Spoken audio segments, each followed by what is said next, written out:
Alrighty, ladies and gentlemen, welcome back to some more Eliminator streams from your boy.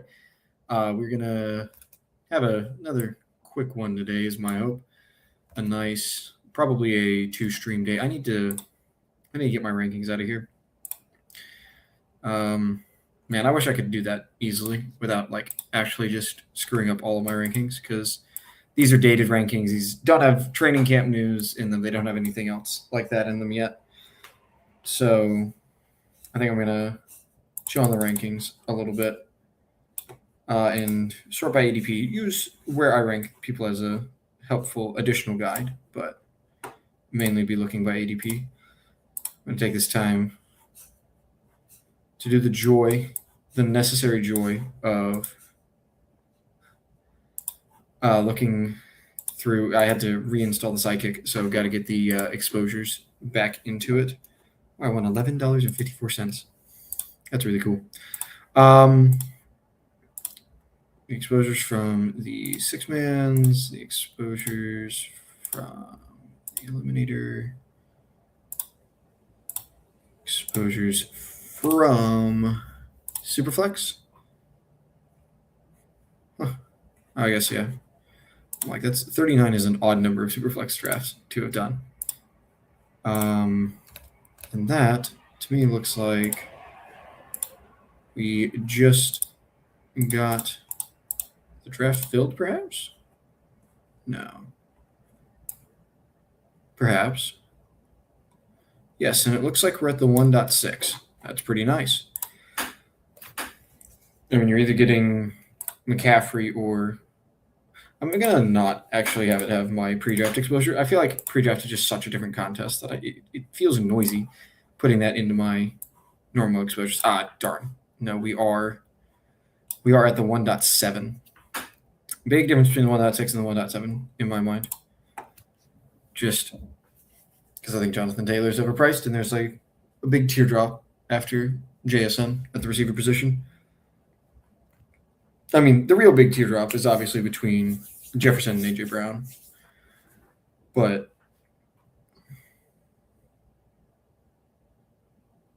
yeah, I mean, there's another big one between, I think, Rice and Zay Flowers and the rest of people. But, these things are really difficult to figure out precisely.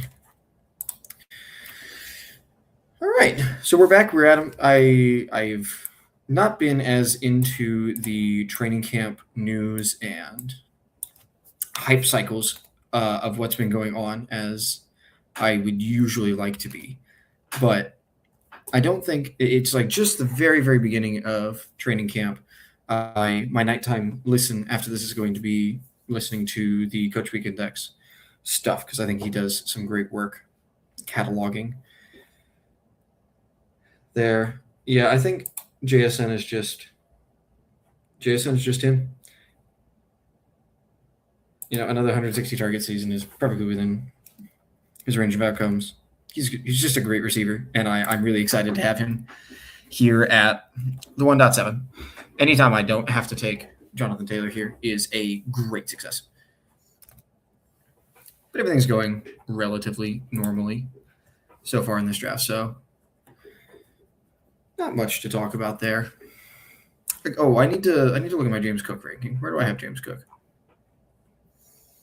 I have James Cook at 16th. Yeah. I don't want to.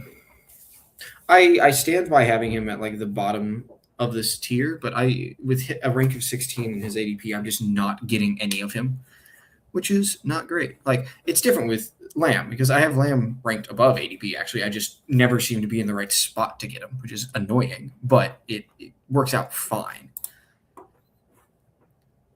So, these things will be smoothed out. But I have enough drafts under my belt that I think that it is definitely something I need to be cognizant of.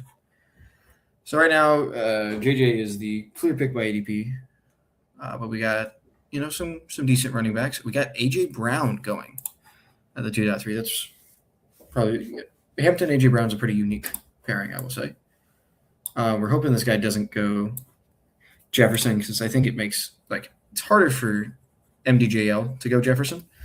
So we have a chance. We have a chance for a, I think, amazing and very rare start of Jefferson plus JSN. We don't get it. Very unfortunate. By my ranks, it's Kenneth Walker. By ADP, it's Kenneth Walker.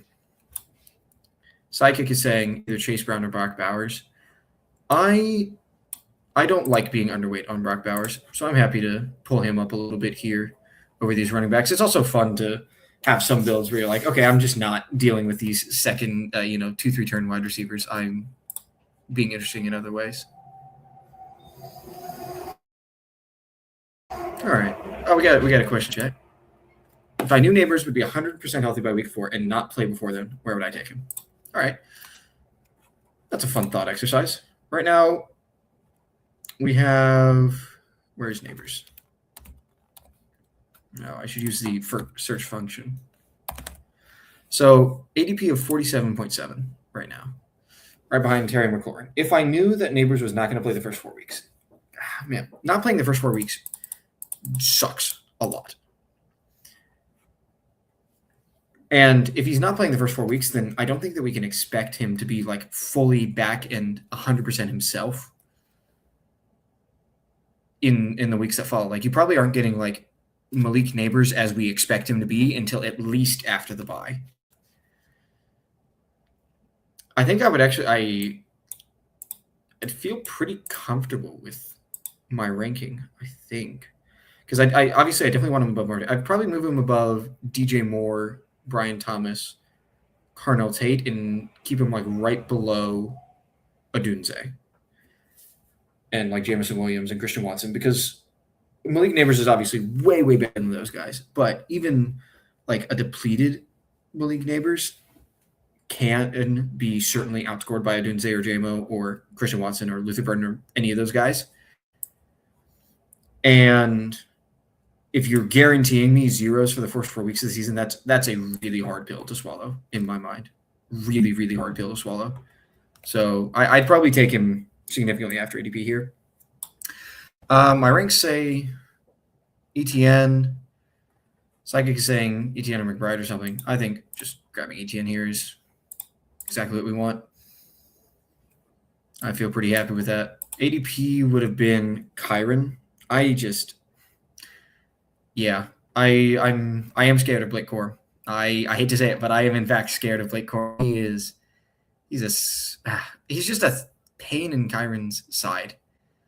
And Kyron just doesn't really have great upside case. Like, and if he goes out and performs, 250 fantasy points or whatever, like he'll be good at this cost. But no one, I think, is going to be like, yes, I won the Eliminator because I drafted Kyron Williams.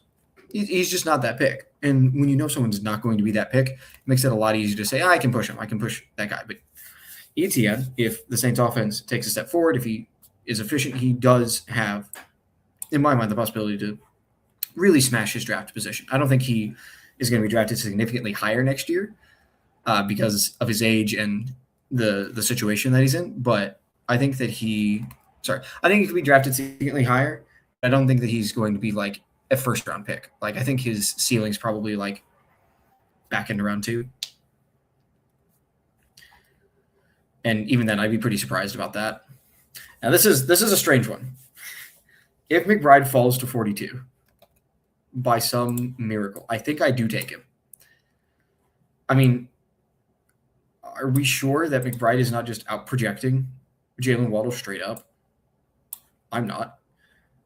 I legitimately think, like, if we exclude quarterbacks, Trey McBride is the highest projecting player by underdog stuff, which is obviously not relevant in the slightest. But yeah, it's very interesting. This is a wild team. Kick wants Waddle. Kick always wants Waddle, I think, in these sorts of circumstances. Kick just does not like Ladd. I tend to really like Ladd. I don't really want Evans on this team. T-Mac just isn't right. I think it's just a Ladd team. That feels really, really nice to me. We had a couple of possibilities for big values, but that didn't pan out. But man, if this guy got St. Brown, Jefferson, Kyron, Trey McBride, man, I would have been really jealous of the 9-hole. It's nice to do some of these drafts. You know, get the late night crowd out here, even though it is, you know, the Monday late night crowd, so it's not exactly people that are going crazy, but it's still nice. Waddle's been going up draft boards. I need to make sure that I'm not super duper behind on him. I think he's really quite nice. And it's just like, yeah. With these players that are like just rising up the draft board, it feels bad to like be chasing them up, but that's kind of what you have to do if you think that they're really that good. And Waddle, like between him and Mike Evans, like there's really not that big of a difference. They're both, you know, new receivers to good offenses with somewhat decent target competition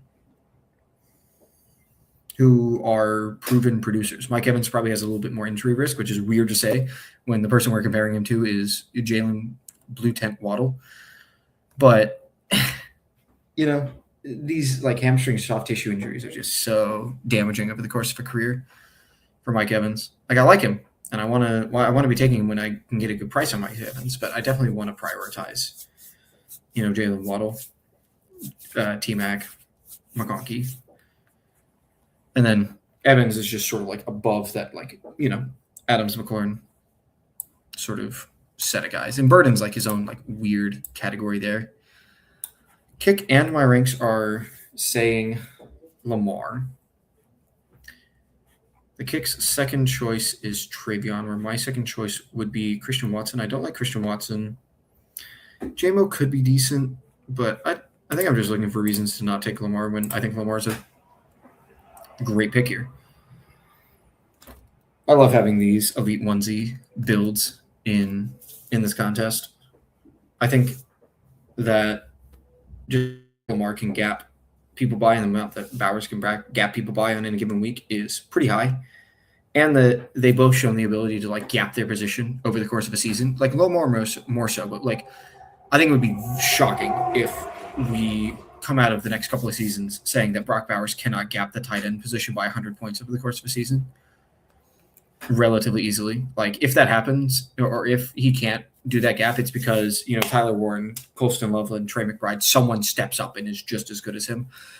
I really don't think it's going to be because Bowers is, you know, not performing. I think that would be very unlikely. Yeah, I'm a little bit surprised to see the Kicks so out on Jadarian Price here. I think this is like the sort of scenario that if you get Jadarian Price in, that it feels like a good click. You know, you have the teammate correlation, unless there's like some news that I'm not aware of. Price is sharing first team backwork. He'll work with Halani early in training camp. Yep. Like that's sort of about as good as you can expect from him.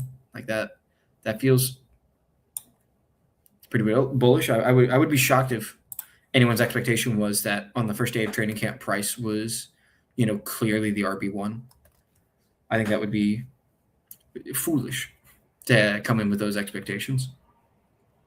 But it's very unlikely that we get him, so I don't think I'm going to spend too much time on that. I was going to say Carnell Tate was probably the next person I would be looking at. Yeah, Price goes to that drafter. Yeah. Kick says Tyler Warren. I think Tyler Warren, like just saying that this team's ceiling is week 13 is not great. I don't like that.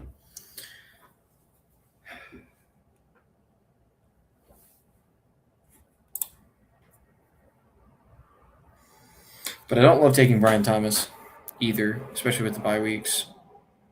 I think I'm going to reach down and take Jaden Daniels and just say that we are really gapping most people in terms of quarterback scoring. Like we're expecting our quarterback room to put up, you know, a lot of points. Hello, Nick. Good to see you, GM. Yeah, but we're really expecting this team to unfortunately have to gap everyone else at the quarterback position, or else it's just not going to succeed. Yeah, this is going to be a fun puzzle to solve, a very fun puzzle to solve, I think. like trying to figure out how we get this running back room to work. Probably only go one more tight end in, like this 150s-ish range, like down through like Dulcich-ish. One more tight end there. And then we also have to figure out the receiver room. So lots of parts we got to tinker with. Lots of different things we got to do to make this team work. But I do think it is possible. And we've got some real good upside here. I want to check in on some of our other people in this draft. Oh, wow. Okay. I mean, it's very unfortunate, I think, for MDJL here. You get this, like, gifted this St. Brown Jefferson start. Go Kyron, go Scatabo. Feels really good. And then JMO is just not the pick there. You have 3 week 6 bye receivers. You're gone that week. You were absolutely gone week 6.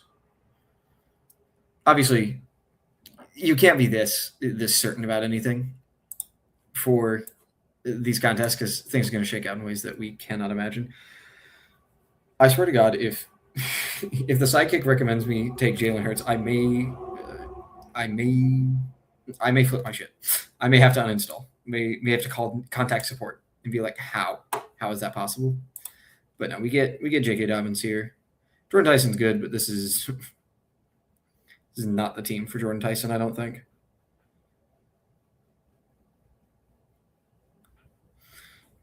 It's interesting because I see Jane Daniels as sort of a front-loaded bet, like sort of similar to like a Ramondre, but at the quarterback position because I'm baking in a pretty significant amount of injury risk for Jane Daniels. I just think he's that electric that it won't really matter. But it does mean that his production is going to be front-weighted in my mental model. So I don't really want a ton of front-weighted production. Like I need to probably pump the brakes on that a little bit. Probably can't take RJ Harvey on this team with Dobbins. That seems a bit sus.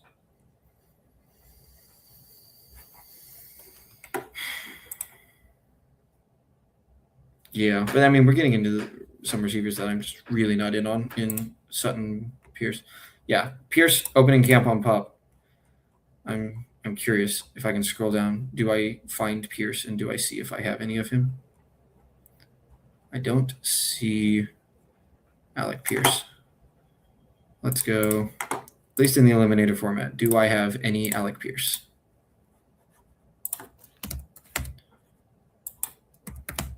I do not, which I'm pretty happy about. If he's starting training camp on PUP, that is not what I want out of any of my picks.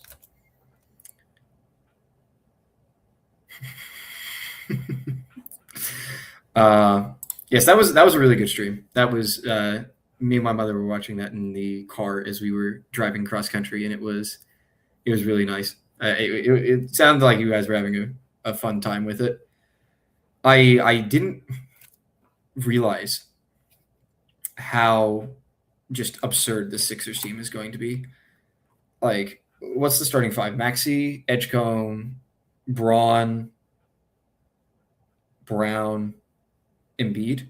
Like, if you can make that starting five work, like it's hard to say no to that.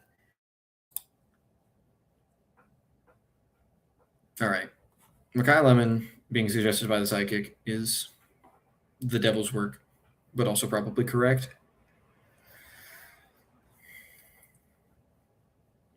Rashad White's not crazy, but I'm pretty happy taking a rookie here. We got a lot of front-weighted production here, so Makai Lemon's fine. Yeah, this Sixers roster is just going to be absurd.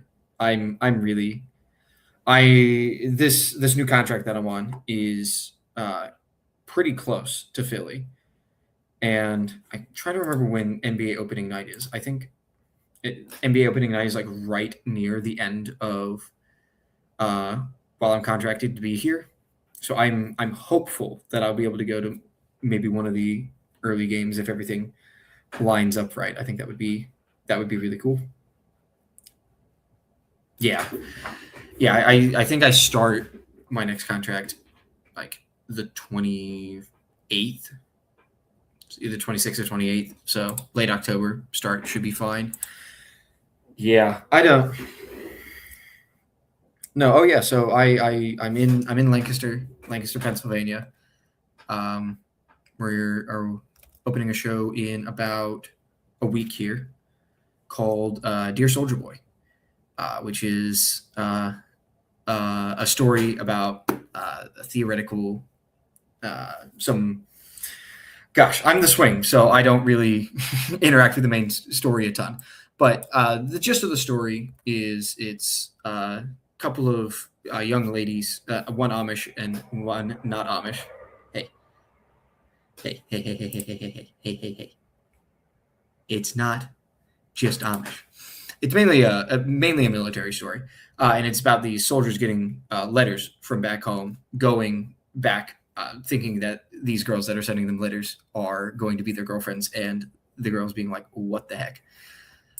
Yes, we've got the obviously you got to have a group method of communication for these things, and our cast group chat is in fact called Soldier Boy, which is beautiful, is really nice, is lovely. I need to listen to that again.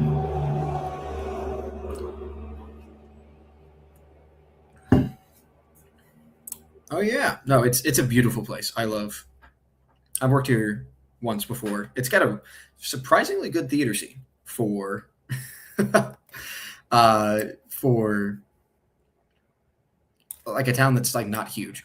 I do want to go back and say I took Jonathan Brooks because I need running backs.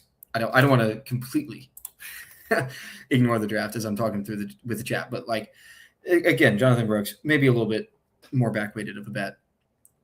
Bye weeks work out. I think that it worked out pretty well. But no, Harrisburg is always the airport. At least I don't think I've never like actually like just chilled in Harrisburg. I've heard that there's a castle that's nearby.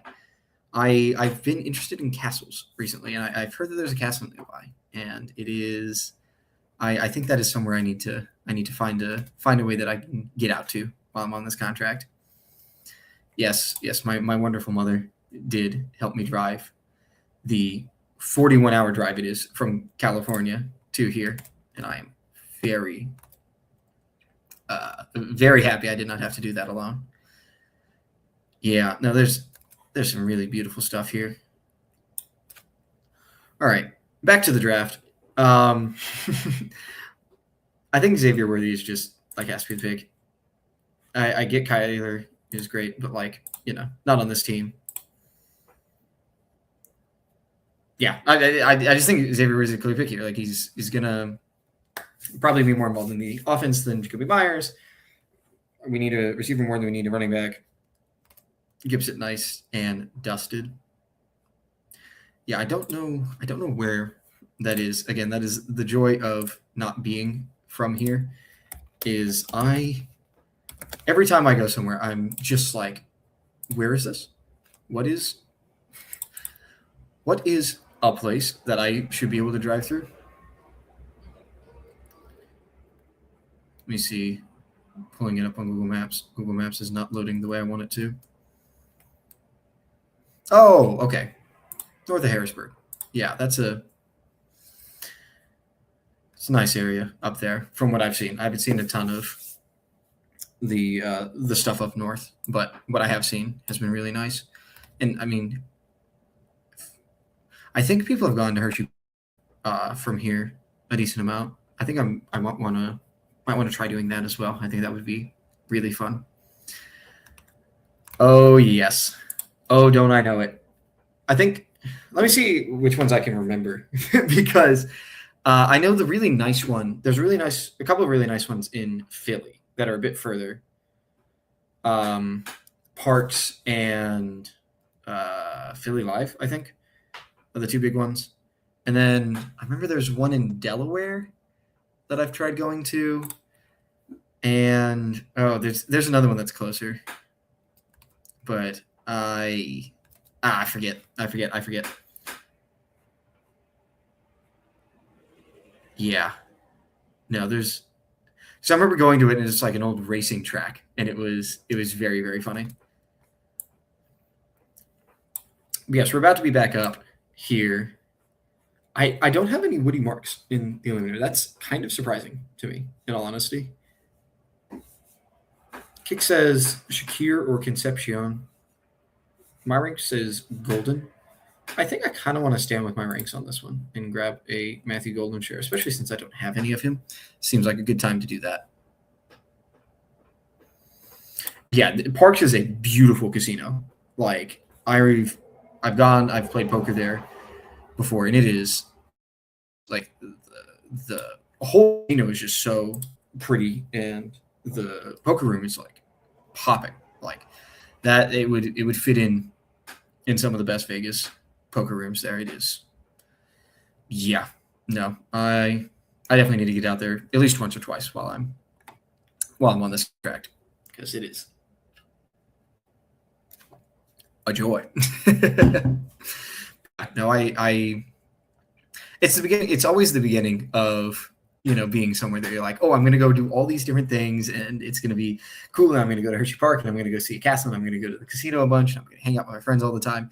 And then life sets in, and you're like, oh, on my weekend, I want to like rest and not go all the time. But we'll see. I'm sure at least some of these things will get done, and that's good enough for me. Oh. Yeah, I guess I just have Woody Marks buried. That's a pretty good reason to not be taking a lot of him, is I just have him buried in my ranks.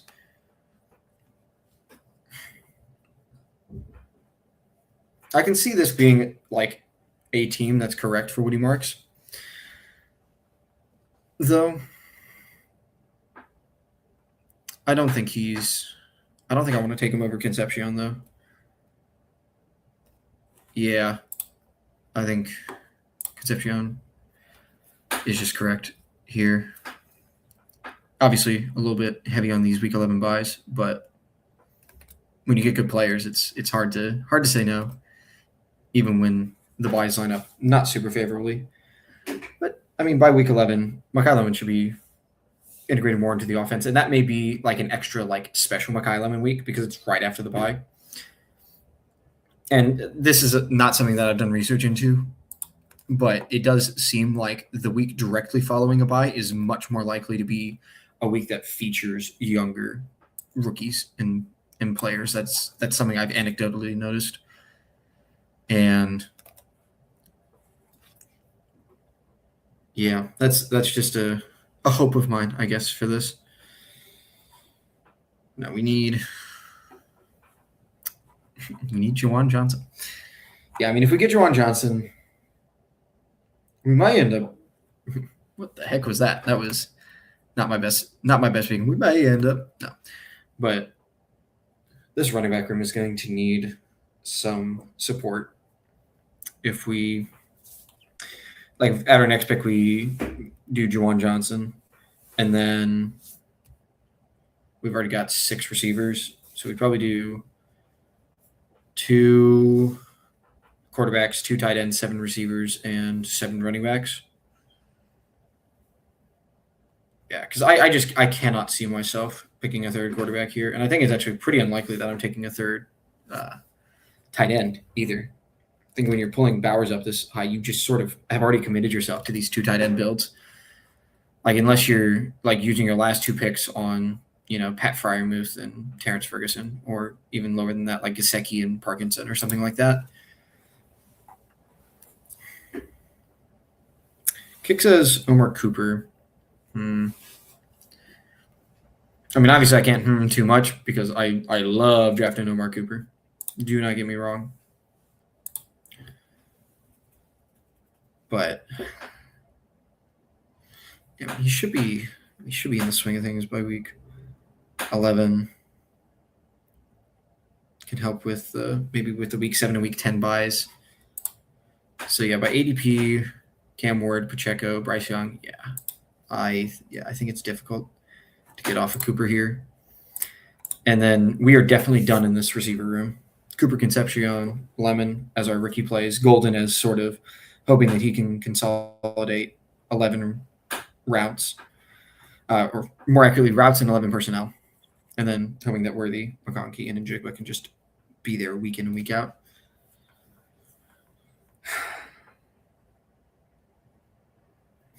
A devious thought has crossed my mind, which is perhaps it is correct to go only Bowers on this team.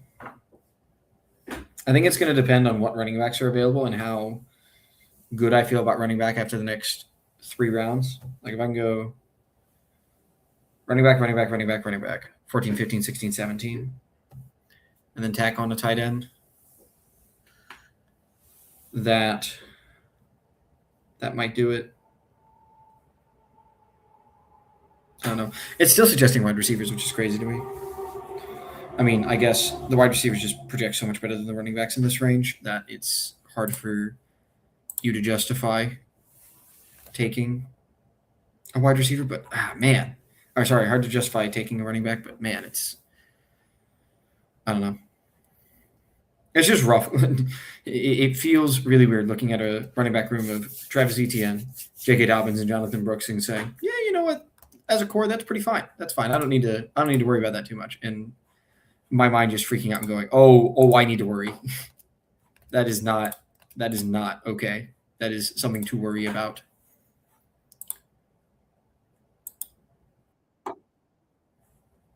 But yeah. Seems like we're going to get the opportunity to pick Pacheco. Really funny. I probably will not pick Pacheco. I'd probably pick Dylan Sampson over him straight up, and I will almost certainly be taking Gadsden if available there. I mean, I know that I have Hunter and Rogers ranked higher than Gadsden. I think Gadsden really just makes tight end a strength instead of something that I'm worried about. Has there been any news? No. I mean, Sampson's a good back. They can have scoring over the entire season. Yeah, let's go Sampson. We know we need running back points. The Week 11 thing is kind of, but we just need running back points, and I'm willing to pay for them. Yeah. I'm not sure. I'm not confident in that position. I think it is entirely possible that Gadsden was the right click there. Depends on what comes back to us. If Hawkinson comes back to us, I feel pretty good about Sampson Hawkinson versus who would it be? Charbonnet probably goes. Bigby probably goes like Brian Robinson instead of Dylan Sampson.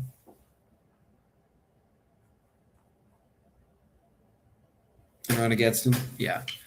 I feel like in that hypothetical, like very hypothetical, 2v2, I like the Sampson side of it. So a wonderful question from my mother. Eliminators, should eliminators usually have 3 quarterbacks and tight ends more so than BBM? I think so. I think generally you're going to want to have more of your teams have 3 quarterbacks and 3 tight ends because those are the places where it's easiest to squeak out little pockets of points over replacement. But I think when you structure in such a way like I have, where you have 2 elite quarterbacks and someone that you're hoping is the tight end 1 on the season, it gives you a little bit more flexibility to only have 2 at those positions because your scores are going to be probably quite good. Cade Otton versus B. Tank Bigsby for me. I think just getting that second tight end here. Like this is a reach and I don't really feel good about this room, but I feel a lot better than I could have, I think. So pretty happy to leave those 2 guys there and just hammer this running back room. And the other thing is I knew I could push George Helani. If I want Helani at 186, I can take Helani at 186. And I probably do on this team. because we don't know. Like as much as I was saying, Price is a good bet earlier. We don't know that Price is going to like step up and earn the RB1 role. And if Helani gets it, sort of by default, then those can be very useful points, especially on this team. Especially on this team. This team, yeah, really could use those early season running back points. After our next pick, I'm going to go ahead and get into our second draft of the night. And I think this is going to be a 2-draft stream for me. Oh dear. Is that my internet problem or is that a Underdog problem? It's not a problem, is what it is. We haven't actually looked at a lot of the other drafts. I want to see how MDJL is going. Oh my gosh. And goes Jordan Addison. So he currently only has Wan'Dale Robinson playing at his wide receiver room on week 6, despite having 7 receivers. Now, obviously, Diggs and Samuel are more likely than not to sign on teams who don't have a week 6 bye. But it's still crazy to think about that. Like, yeah, this is just a classic example of not being able to land the plane. Just very disappointing because that's a GM start right there. Like that, I would be really excited to have that. Obviously, if Jefferson fell to me, I would be absolutely stoked. But did not happen.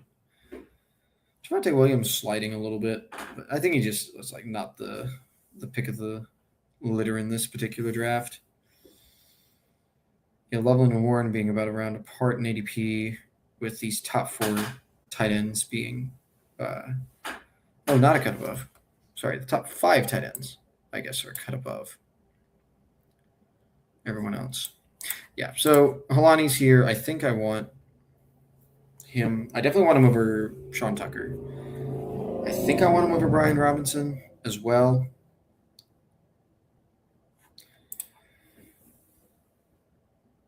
Yeah.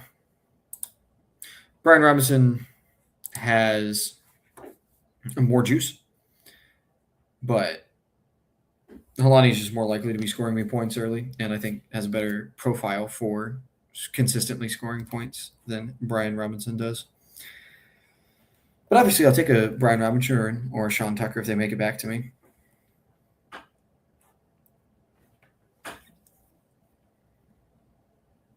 Yeah, it's really difficult for me to believe that taking like a Dontavian Wicks is really going to – I guess Wicks is probably, in my mind, one of the exceptions to that because Wicks does have, 20-point in a game ceiling in his range of outcomes. Like, he's a talented receiver. It's really hard to argue that he doesn't have the ability to pop off. So, yeah. But like Jeremy Bernard or Ted Hurst or Keenan Allen, just it's really difficult for me to see them scoring significantly better than the guys that we've got on the roster. Obviously, it's possible, but it's just tough for me to see. Tough for me to see. Evan Ingram going ahead of. Gesicki, Stowers, Parkinson. Gesicki's getting more fragile now. Eric All, our friend of the stream, Christopher Davis, has been very, very in on Eric All, and he has gotten the camp buzz. Absolutely. Kick says Marshawn Lloyd. I say, my ranks say Jaden Blue. I'm going to say Ray Davis. I think I want to really up my exposure to the backup Bills running backs. Because something could happen to James Cook. Absolutely. And I'm already not betting on James Cook, so might as well double down on that bet. And Ray Davis has shown some ability, some reasonable ability. So it's not like I'm gambling on a complete nothing. But yeah, this running back room. It is running back room. Oh, crap. I need to get into that second one so we can get 2 drafts done tonight. Oh, and it filled immediately. You'll love to see that.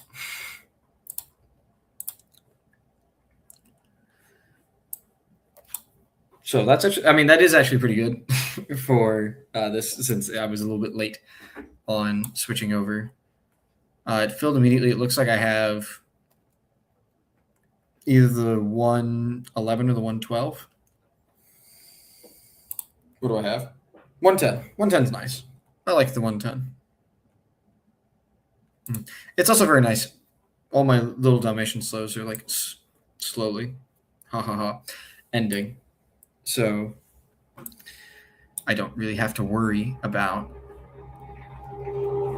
all these teams in my lobby just screwing everything up. All right, well, I was going to say we're almost guaranteed to get one of these three. We are not guaranteed to get one of these three. We are quite likely to get one of these three, because I would be shocked if MDJL decides that he needs Marshawn Lloyd over getting a second quarterback. Taking Tucker Kraft 8 picks ahead of ADP is certainly a choice after he starts. I believe he started camp on the pup as well. Not something I would want to be investing in. So we end up with this team with Lamar and Daniels at the quarterback position, Bowers and Cade Otton at the tight end position, and then we went JSN, McConkey, Lemon, Worthy, Matthew Golden, Casey Concepcion, and Omar Cooper as our receivers. Feels like a really nice, back-weighted receiver core that has enough, some element of being able to perform early. And then at running back, we have Etienne, Dobbins, Brooks, Sampson, Halani, Davis, and Lloyd. Not a great running back room, but it's tilted to score points early, which is what we're hoping for with this team. So, huzzah! So, we're in our second draft. About the same amount of no Badgers, so that's not too bad. And the draft is sort of just chugging along as expected. I think my Gene T rank may be why I have so little Lamb, but I think we take another Ashton Genty share here.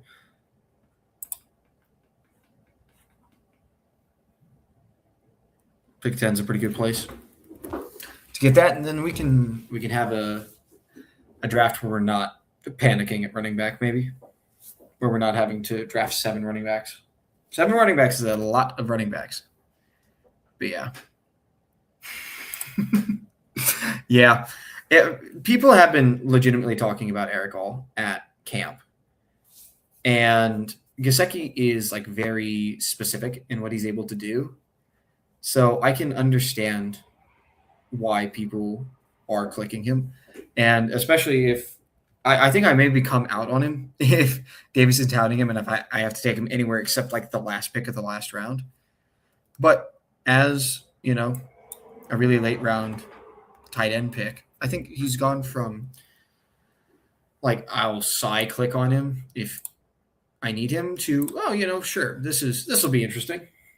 I hope I have 2 other tight ends that I'm confident in, but I'm not absolutely panicking if I have to click the Eric All button.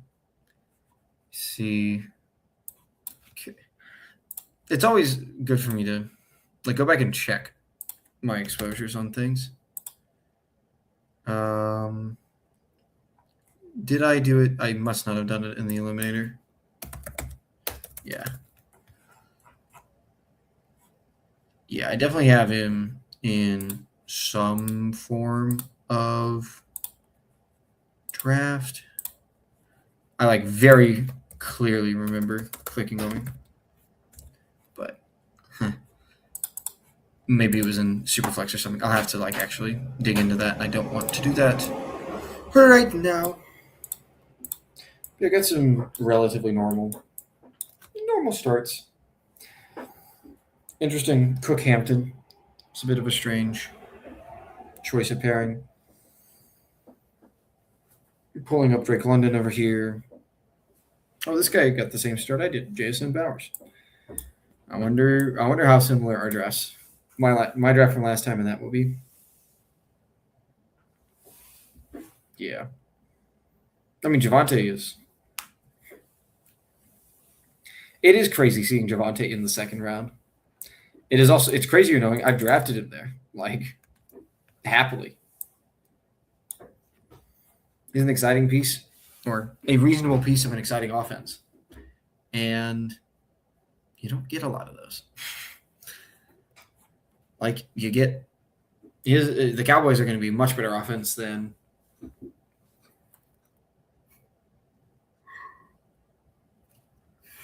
pardon me. Yeesh. Cowboys are going to be a much better offense than the Saints or the Jets or the Cardinals. And Williams has a much more locked-in role, at least in my mind, than Kyron. The Packers are a weird thing with all the whole, the entire Josh Jacobs situation. But I think Josh Jacobs definitely has some merit. I mean, I've been drafting him a pretty decent amount. Nothing crazy, but I like it. I like Mr. Jacobs. Yeah. Another player that I expect to have 0 of by the end. JSN Bowers and then going Allen. Darn. Could have gone HN.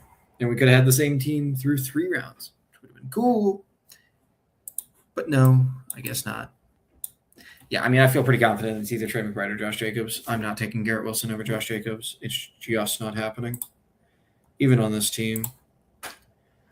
It's 3 different bye weeks. We've got 3, I was going to say starting running backs on good offenses, but like 3 talent-based bets on reasonable, hopefully in the case of the Raiders, to good in the case of Philly and Green Bay offenses.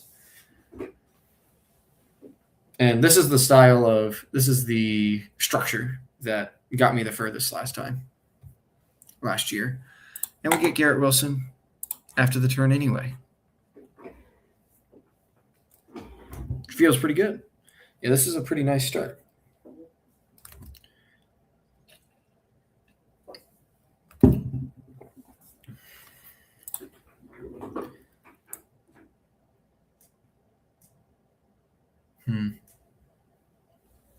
I wonder how much people are going to capitulate to Big Jalen Waddle in this draft. Because everyone seems to be pretty reasonable so far. I'm like trying to clock anything that's like crazy. The guy in the 12 hole seemingly forcing himself to do 0 RB is interesting. We've got the 11 hole deciding that 3 week 7 buys is the best way to start off your Eliminator journey. I mean, it's the same thing as, screwing up your week 17 correlation in a BPM is. It's like, can this team make money? Sure, absolutely. Like Charger smash, James Cook smashes. Like that, easy to envision this team getting to the money and being good, but really, really hard to imagine it surviving week 7. Yeah. I'm surprised that I'm under market on Lamar. I guess I'm probably just under market in general on the quarterbacks, or I've just been getting a little unlucky with my ability to draft them. But yeah, I'm not sure I would take Lamar there. Bucky and Tootin are still on the board. Devontae Adams is still on the board. It's a little bit of a break between him and Watson and Williams, but I can even see those guys and, everyone loving Colston Loveland. Entirely possible he could have gone before then. You just don't know. So people are looking at Neighbors, Irving, Adams, and then Loveland. This is the price where I'm starting to consider taking Loveland, the late 5th, early 6th sort of price. Because once you get there, you're starting to get to, is there really a big difference between taking Colston Loveland at 58 or reaching a little bit and taking Tyler Warren at 60? Like, no. And I do think, obviously, I think most people will agree that in a vacuum, like not factoring in price, Loveland is a much better bet than Warren. Like, I think Warren has some really good stuff going for him, and I like drafting him more at cost, but Loveland does have a higher ceiling and just a better profile as a whole. So if you're having to pay similar prices and one player's just better than the other, yeah, you're like, okay, well, great. I love the fact that people have taken 2 running backs. That feels really nice. JMO goes. We're looking at, by ADP, more Price Tate. Psychic says Tate. My ranks will say Price, but Price is not correct. My ranks say Romadunze. I'm gonna go Romadunze. I lied. I'm going Tate. Nope. I got Romadunze. I was trying to decide whether or not Rome versus Tate. We're just with the bye weeks. But, I mean, it doesn't really matter that much with the double-digit bye weeks. It's not as important as long as I'm cognizant of how I'm building the team moving forward. Yeah, this is not the Jadarian Price time. I am kind of surprised that DJ Moore is still around, and also that DJ Moore is not popped up on the kick. I kind of want to take DJ Moore. I think I will. Yeah, I mean, it just feels like we swapped where we would have picked Rome and where we would have picked DJ Moore. But isn't it possible that this guy just like gave up on football last year? It was just like, I'm fucking out. Like, I don't know. If I have a chance to get Josh Allen's number 1 receiver at a somewhat reasonable price, I don't want to have 0 of him. I don't really want to have. I don't want to be looking at the Psychic and seeing a big fat 0 pretty much anywhere, like especially through the first 10 to 13 rounds.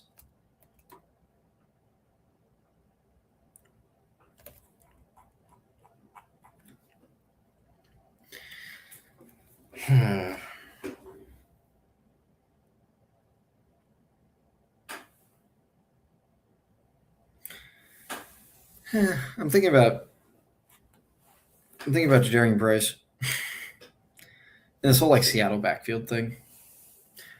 What's going on with Emmanuel Wilson? Is Emmanuel Wilson just like cooked / bad? Like what is happening there? Because I wouldn't say would have been my bet, but he is certainly someone that earlier in the process I was like, yeah, like Halani, really? No, they're going to use the guy that they brought in. Obviously, they didn't because, they hate us. But, man, it's just such a strange backfield that you sort of have to target.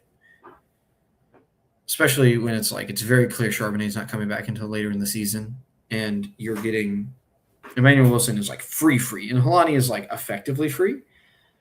And then Price is quite expensive. So the market is telling you that Price is going to be the lead back. And judging by the Eliminator stuff, like Price is going to be not only the lead back, but like have that role pretty quickly. And I don't know about that. Like I am skeptical. Could go. I was gonna say Chuba's probably the only. I don't know. Actually, Harvey I might consider, but I'm really hoping Metcalf makes it back.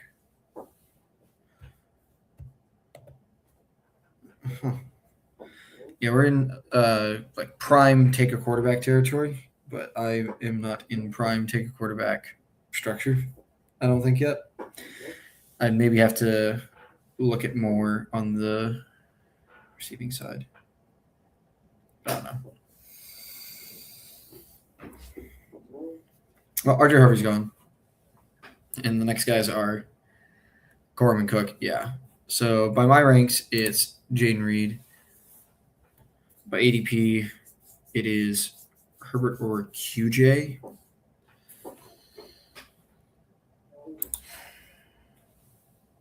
I think I have to trust my ranks at least a little bit and pull up Jaden Reed here instead.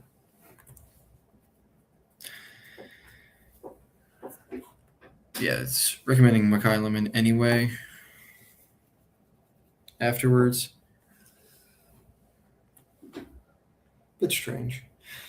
Yeah, Jonathan Brooks is also another running back that would be a good, like, oh, then we're done with this room. It's Gene T. Barkley, Jacobs, and Jonathan Brooks. And if he's healthy, he'll, fight for people both in the fantasy team and not. And if not, don't have to think about him too much more. Makai Lemon. It's just absolutely correct to take him here, I think. He's, giving us a team level correlation with Saquon. Yeah, I think it's really good. Yeah, this is definitely going to be my last stream of the night. I can already sort of feel myself going delirious, which is always a great spot to be. Oh, my boy Hartman. Good to see you in the chat today, man. Yeah, we started a little bit earlier than usual today because I need to get off a little bit earlier than usual with the new job. But I definitely wanted to make sure that I was at least streaming a little bit past the usual midnight time so I could say hi to some of the people I've gotten somewhat used to seeing in the chat. But no, it's been a good stream so far today. I've been really enjoying this team and the last team. Gotten to pick some players I don't usually pick, like DJ Moore. That's a bit of a strange one. And there were definitely some running backs on the last team that I picked that I am not used to picking at all. These guys are not good running backs, but they are hopefully going to be good because I need them to be good for that team to have any running back points. And I would like for my teams to have running back points. Let me tell you, running back points are important. Running back points, very, very important. That's why we draft, Javonte Williams at the 2.12. It's always funny, the Siegel and Gretsch talking about who could be in the first and second round next year. And it's like, oh, Javonte could never be in the first and second round. People are drafting Javonte in the second round in this contest format right now. Like,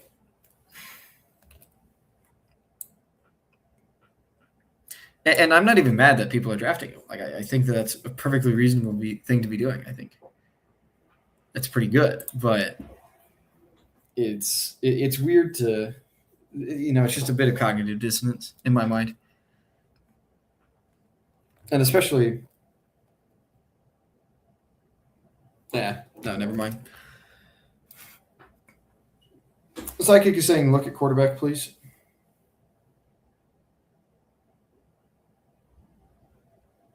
Stafford's interesting, like wildly. But, yeah, stacking up. I could have sworn that Tucker Kraft is on training camp pup. Am I wrong about that?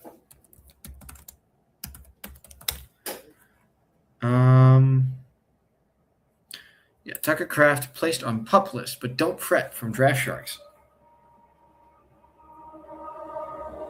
Still expected to be ready for week 1, even though we moved to the pup. I don't know. Is he going to suit up week 1? I couldn't tell you. Is he going to be the what's his name? Tucker Kraft that we expect him to be? I don't know. Man. Where is Jordan Mason? Is Jordan Mason already gone? Jordan Mason must have already gone. If Jordan Mason is going way down there, then I need to grab a lot of him because that's crazy. Yes, Jordan Mason has already been drafted by the fantasy coach.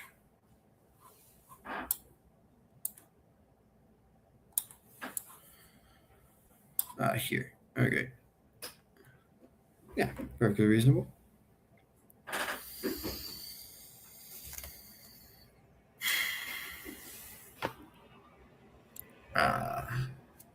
Yeah. Oh, how's this guy doing with his boof ass JSN Bowers start? JSN Bowers, Allen takes Loveland as well. So really elite tight ends sitting on only JSN and Parker Washington. Like this guy knows what he likes. This guy is very keenly aware of what he likes. That's a good thing. it's always good to be able to know what you want and be more able to, talk about it and stuff. And this guy, this guy wants a very particular archetype. Like I feel like Jason and Parker Washington are very like similar archetype of players, despite being very different levels of how good they are. I think they're very, very similar in terms of wide receiver archetype. Interesting. I would not think that handcuffing the Minnesota backfield is a great choice of your capital in rounds 9 and 10. That seems like you maybe should not be coaching people, Mr. the Fantasy Coach. Because I really don't get the purpose of this. I'm happy to hear about it, but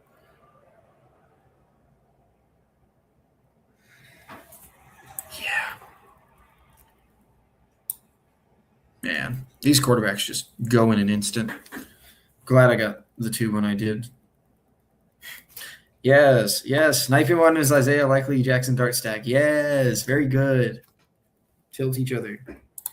Yay.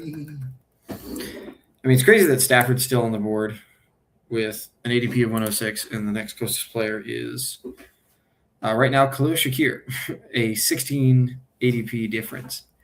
And it just keeps going. These guys are like, I need tight ends. We got at least a couple people are like, I need to get tight ends, and we're starting to get into the shitty ones.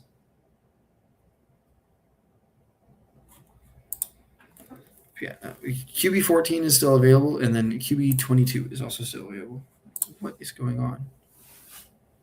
This guy needs another quarterback. How do we have 2 guys sticking week 6 buys, like stacking week 6 buys? Like, how is that possible? I don't get it, dude. Rodriguez is probably yeah, that would have been nice. That would have been nice, but I guess not. Could go Tracy. I mean, obviously you're worried about the like trap back touches and stuff, but Kincaid goes. I just don't believe in Mark Andrews being done. So it's hard to not take him here, but I will go ahead and take Tracy as basically a sort of like, I understand that you think that the way I draft is reckless or whatever. Here, see, I'm taking a 4th running back, and he could be perfectly quite good. I don't think anything other than quite good is on his range of outcomes, but him being quite good is certainly on there. And, I don't really love Jaden Higgins. I don't really love Jalen Coker.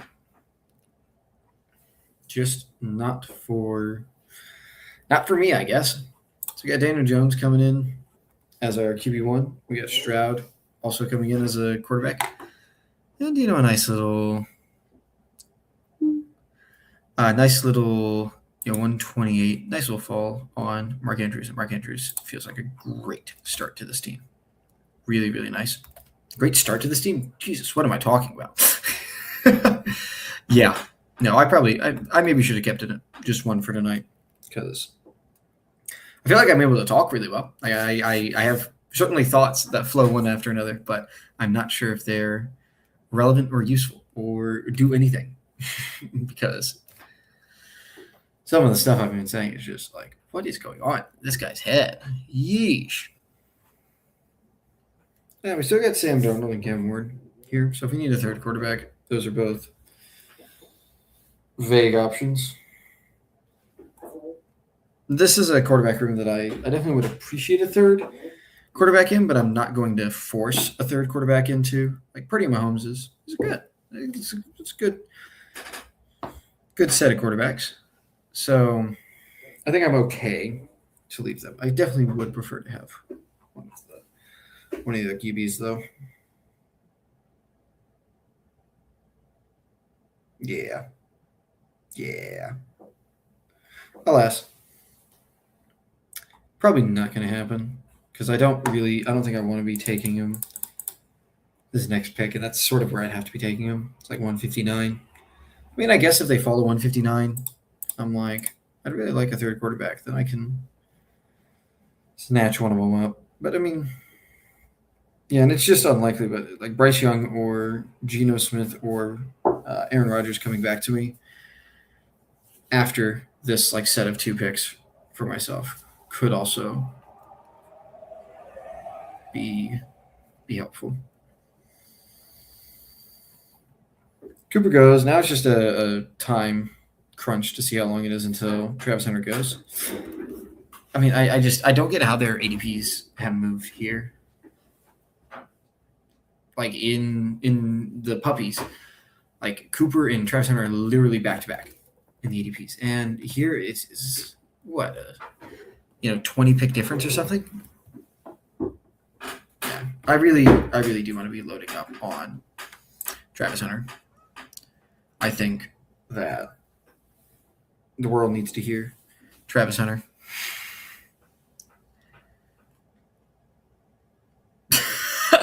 Wow, that's insane.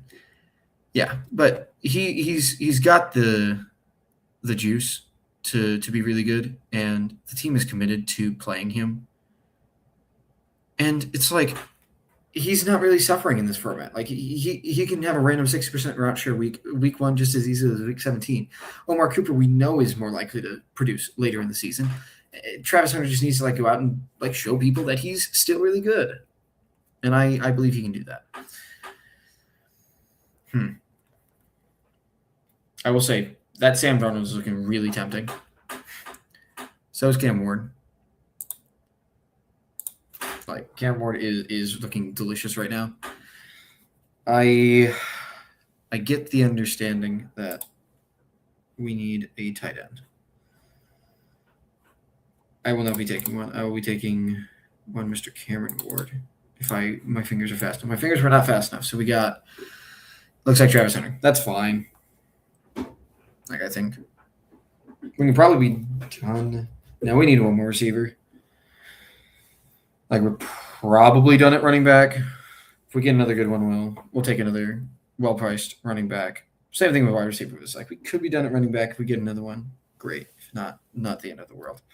So it's 2 more tight ends. Like in a perfect world, we get 2 more tight ends, a quarterback with 14, 15, 16. And then 17 running back, 18 wide receiver. Yeah. So that could work out pretty well. Then we get Cam Ward's doing it. I can't do it. I cannot pass on Cam Ward again. Here at the 159. In a week 5 bye, week 8 bye, week 9 bye. These guys are helping each other out. So yeah, we'll probably click on 2 tight ends with our 15th and 16th round pick, and then see where the running back, like what interesting running backs and receivers we have after that. Yeah, that feels pretty good. For someone who is not in his best mind drafting right now, I think the team's coming along pretty damn well. Like we've got a really solid running back room. We've got depth at the wide receiver position and depth in ways that I am happy to rely on. Obviously, we got a really nice quarterback room of Purdy, Mahomes, Ward, and we know we need to work on the tight end room in Mark Andrews. So, yeah. Anything glaring out to me? Sky aiming through running backs, A-Chain, Hubbard, and Judkins. That's not crazy. That's fine. That looks fine.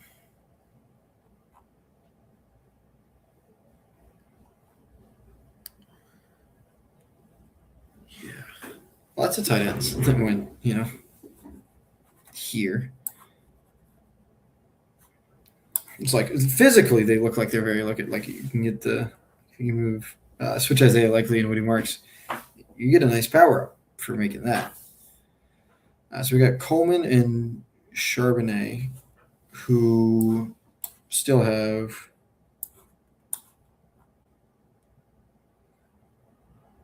Brooks and Dowdle. Like that's probably plenty for him in the running back room. Cooper Concepcion, Tyson. Oh, that's rookie heavy. That's really rookie heavy. Probably want some dusty vets there. And then Fan and Johnson, probably one of my favorite tight end rooms, just at cost. Just feels really nice and is really, really cheap. Like really, really, really cheap.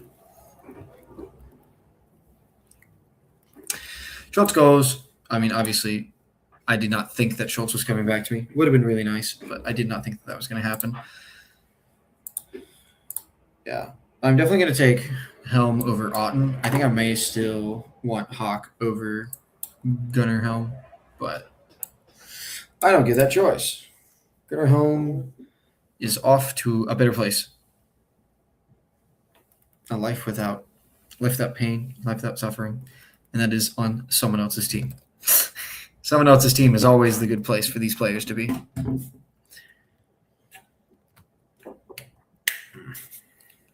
A little bit early for Tank Victory, I think, but cool.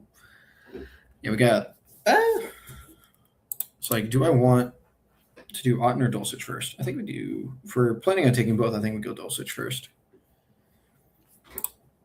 Yeah. I think Dulcich is more likely to get sniped. Want to make sure there wasn't anything I was missing with the bye weeks and stuff, but it doesn't seem like it. I'll happily take either Kate Otten or Pat Frymuth at this next pick. Debo's hard. He's just sort of chilling, not being signed. But I don't know, man. I do not know.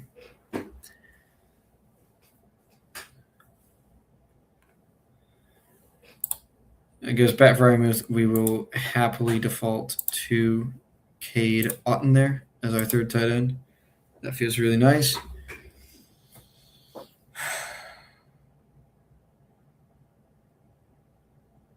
I don't think so. I don't think Dejon Stribling is it. I really just don't. But maybe he is.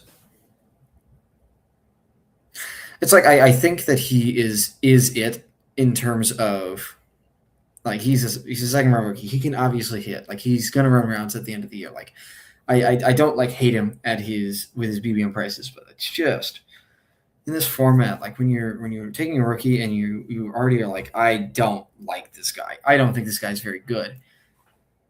It feels pretty hard to hand wave away a bunch of other stuff. Like you can do with BBM, you can hand wave away the fact that you don't like his profile. You can hand wave away the fact that Pearsall and Mike Evans are like clearly in front of him, and that George Kittle is probably coming back at some point in time during the season. But you can't make those excuses in this contest. You just don't have the ability to, because you can't make excuses when your entry is gone, is forfeited. Do I need a fifth running back? I don't think so. I think we can trust in Gene T. Barkley Jacobs and then Tracy if necessary. And that means we'll take 2 stabs here at the wide receiver position. Keenan Allen would have been nice. We don't get to do that. Could be a Zachariah Branch moment. That could work. Jalen Knoll. I think that's pretty high percentage, though. Like Elijah Surratt has a pretty reasonable percentage. Zachariah Branch has a pretty reasonable percentage. And Cooper Kupp. So I probably want 2 of these guys if I can have them. Yeah, neither of them have any problems with our real problem bye weeks, which is mainly 10. We've got 1, 2, 3, 4 week 10 buys, which is obviously not perfect, but it's not awful either. Yeah, I think we go Kupp first, and we definitely do need Kupp on this team. At Lemon, and kind of at Jaden Reed. Yeah, we'll go Cooper Kupp first. And then we will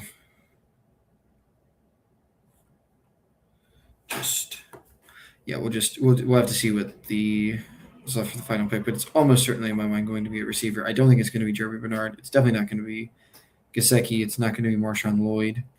That's where I'm like, Hurst is pretty reasonable, but I have a pretty sizable bag of him. I don't have any Chris Brazzell.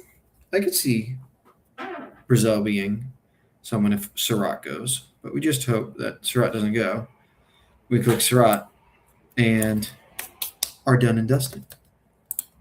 I think that's where we'll be. That's where we'll end up, and that's where we will have to end the stream is with a beautiful pick of Elijah Surratt. So we ended up with a 3-4-8-3 build from the 10 slot. We have our quarterbacks Brock Purdy, Patrick Mahomes, and Cam Ward. We have our tight ends Mark Andrews, Greg Dulcich, and Cade Otton. Our running backs are Ashton Genty, Saquon Barkley, Josh Jacobs, and Tyrone Tracy. And finally, our receivers are Garrett Wilson, Rome Odunze, DJ Moore, Jaden Reed, Mekhi Lemon, Travis Hunter, Cooper Kupp, and Elijah Surratt. I think this one was really, really nice. If you are watching this back and have any thoughts on the team, feel free to leave it in the comments. I think that this could be one of my more controversial teams.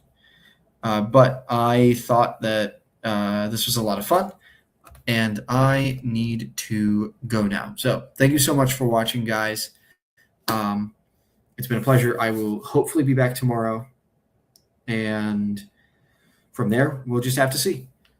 But hopefully I'll be back tomorrow around the same time, around 11 o'clock Eastern, more than likely. So thank you very much, guys, and I will see you soon.